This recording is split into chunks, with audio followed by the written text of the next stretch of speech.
Simon, releasing the orangutans is a very complex issue.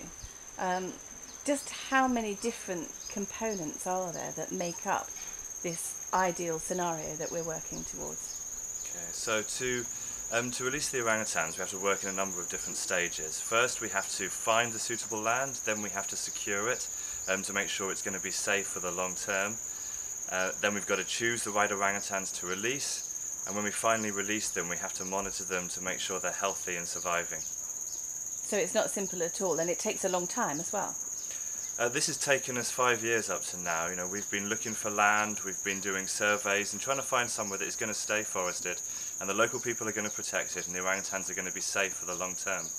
And we very recently finally found the right area of land. You know, it's suitable. We've done very intensive surveys there. We've got the government to agree for us to release orangutans there, and now we're in the final stages of setting up the site. So at the Orangutan we have over 600 orangutans.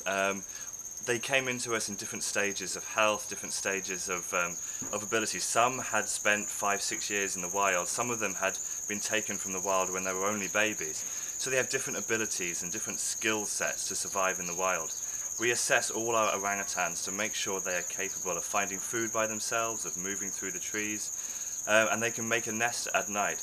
And those orangutans that have those skills will be the orangutans we release back into the wild.